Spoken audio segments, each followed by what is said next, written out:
Hey everyone, Henny here, back with another deck profile video.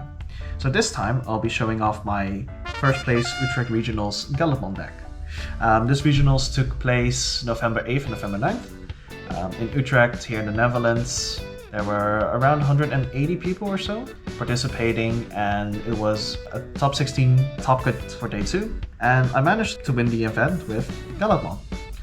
This is my second Regionals win, and I'm very happy to have won another tournament with Gallantmon once again.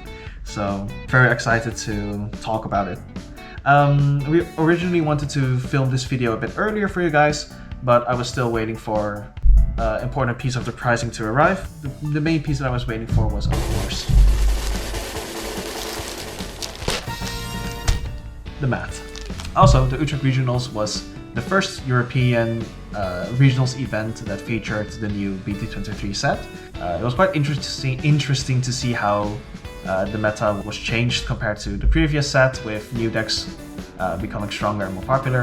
Of course, you have the boogeyman of the format Digimon, but also Jazzmon receiving support, Royal Knights receiving supports, and just decks from EX10 still being very strong and popular. So it was a nice event to just test the waters and see what the current metagame is looking like for Europe especially. But yeah, enough yapping, and let's move on to the Gallantmon part of the video.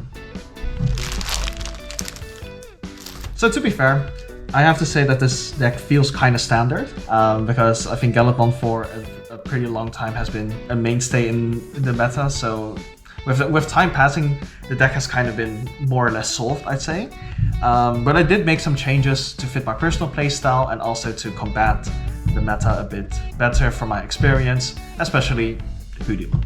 So, moving into the card for card, we'll be starting off with the eggs, which I am playing BT12 Digimon.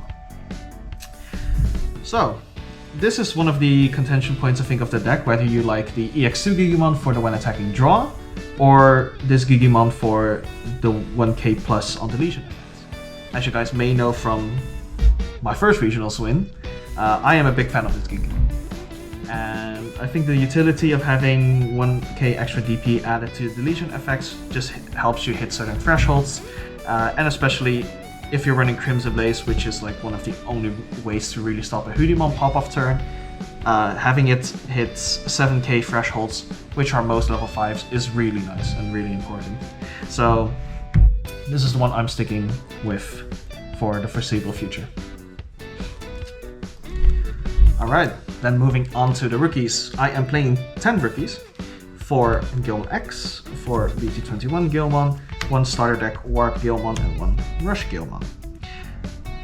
So I have to say this is a pretty standard Gallantmon lineup, or just rookie lineup for the deck in general. I think this has been the most popular way to build a deck ever since Lance, aka Giratina Gaming, won the NA Nationals event.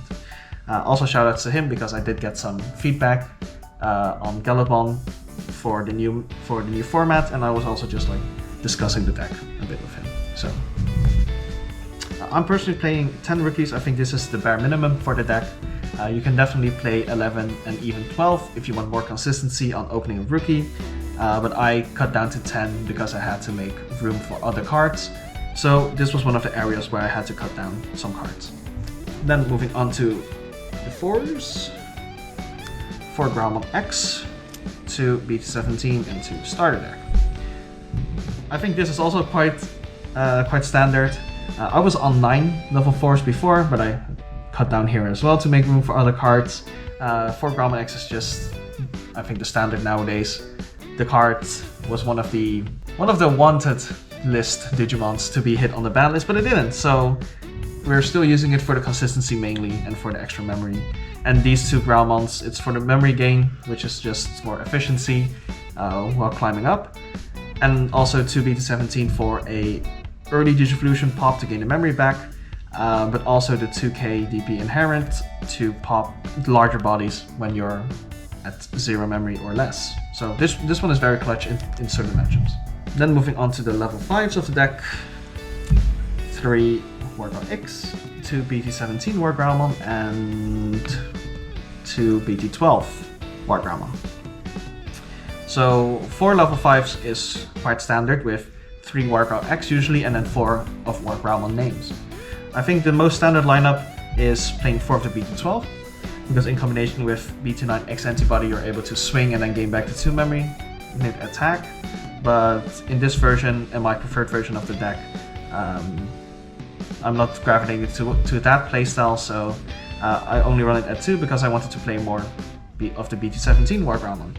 This card is unbelievably good, really clutch for the Hoodie matchup specifically, and I was playing it at 1 before, I bumped it up to 2, and I do not regret it. He is hired. So when Digivolving, you're able to pop 6k, which becomes 7k minimum due to the egg, and if you don't delete something, you gain sec +1. It's only for the turn, but that's like completely fine. And the inherent is that if you delete something and you are Gallantmon, you can unsuspend. But since it's an optional effect, so you can choose when to proc it. So if you when Digivolving delete something, and then when attacking would delete something, you get to use it on the second deletion to unsuspend after the when attacking, which allows you to do multiple checks before even going into Gallantmon X for the unsuspend. And especially against Hoodie boards that have an established Shakomon, you're able to pop the Shakomon, they float, and then you're able to swing and restand again. So you're able to push a lot of damage with this card. And against either the Mirror or other decks where you're not able to pop 6k/7k, for example Royal Knights, being able to have this extra security tech +1 to do 3 checks with this inherit, or still 2 if you're still missing the Wargrowl X, is very clutch. So this is one of the all-stars of the deck in the current format. Then moving on to the Gallantmons. 2 BT17, 1 BT23, 1 promo, 1 BT13, and 3 Gallantmon X. So this is, I guess, kind of the toolbox part of the deck. I'm only playing Gallantmon names, I'm not playing Medieval, because Medieval doesn't do anything in the Hoodiemon matchup because they can play around it quite easily. And I still prefer BT17 to be immune for everything while on 0 memory. Besides that, BT23 is the most recent inclusion of this deck, and it just completely shuts down purple decks for an entire turn. Not being able to play Tamers or Digimons from the trash really just hinders purple decks a lot. Being able to just stall them for an entire turn by going into this Gallantmon is very nice. And also it's another 3-cost Evo that does not destroy your own stack if you have the Wargrowlmon X. So these are the main Gallantmons you go into, and these are the more situational ones because they can also be played for reduced cost. And then Gallantmon X is explanatory. I think you play it minimum at 3. You can play it at 4 if you want to play the GX version of the deck, but I think everyone's playing the Omni X top end or 1 Omni X and 1 Crimson Ace. So with that, 3 is more than enough, because usually you only need to find 1 anyway. Then the level 7s to Omni X. It's just your spring for game. You push the main damage with the Gallantmons and then you just slam this on top, you swing, and it's also removal. So still a great card, the best finisher in the game nowadays, so we play that too. Alright, I made some space for the options. So now for the consistency cards of the deck. For training, your stack deck, it's training. Only 2 memory boost. I was on 3 for quite some time, but I cut down to 2 because at minimum you want the option to have it at 2, and we need a space for other cards. For example, room for 2 red scrambles.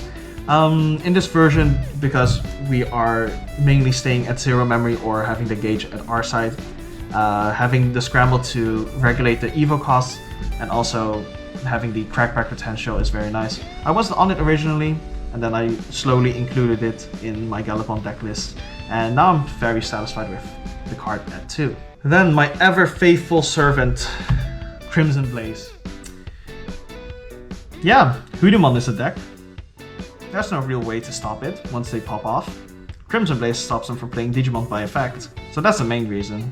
Also, a lot of decks get hit by Crimson Blaze as collateral. For a lot of meta decks currently want to play Digimon by effect, and Crimson Blaze also is very good against those, but it's mainly here for the Hoodie matchups. But unfortunate for the Jesmon, Miotsmon, Beelzemon, Ghosts, Imperial decks, and whatnot.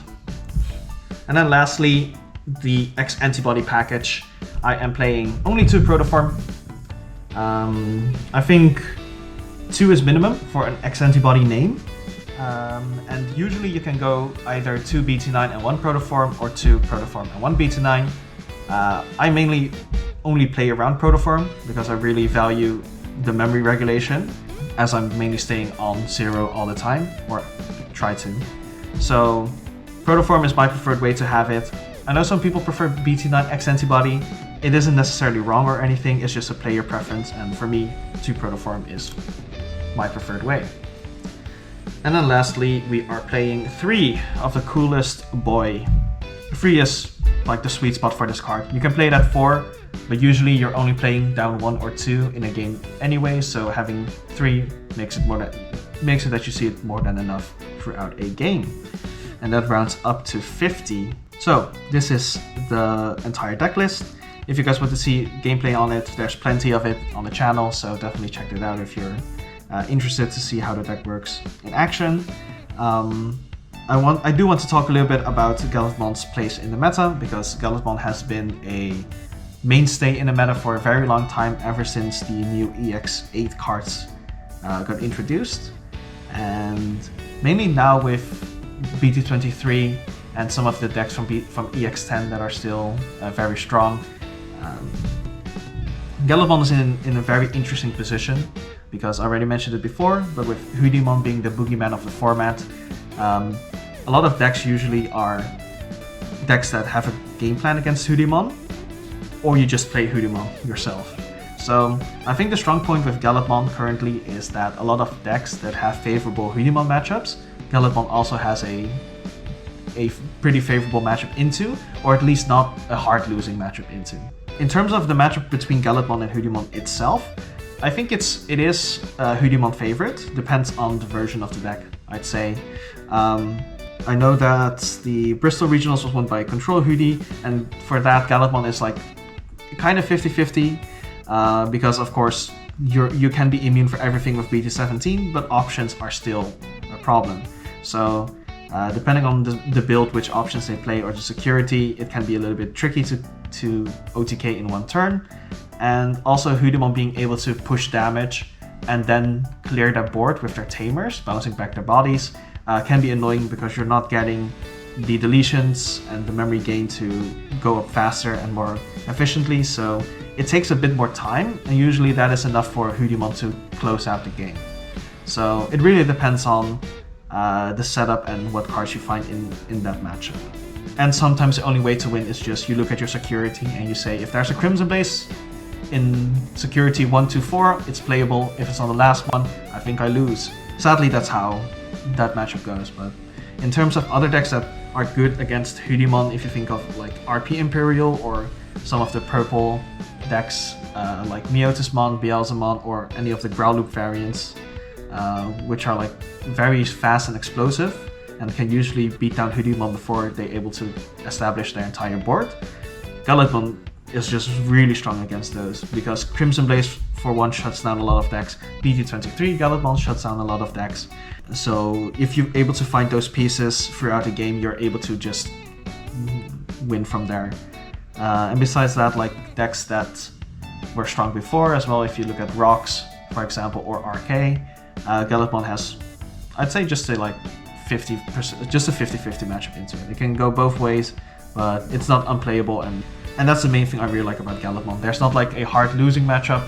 You're able to usually put up a fight pretty well against all the decks in the current meta. So yeah, I think Gallantmon is here to stay. I think once again, this is my preferred way to play the deck. You're able to tweak it to your own preference. I think just knowing what the other decks do in the format is very important, and knowing when you have to pop off, when you have to play slow, or when you can like chill out for a turn. Alright, so that's it for the deck profile. If you have any questions regarding my list or my matchups, which will be on screen now, please comment below, or just find me on Twitter or Discord. Feel free to send a message whenever, I'd say. So thank you guys for watching the video. I'm glad to once again win the regionals with Gallantmon, and all eyes on Cardfest now. EU Nationals is in a few weeks, and I'll be going with some other guys from PXP, so we'll do our best, and let's see how that one goes. This has been Henny, and I'll see you guys next time.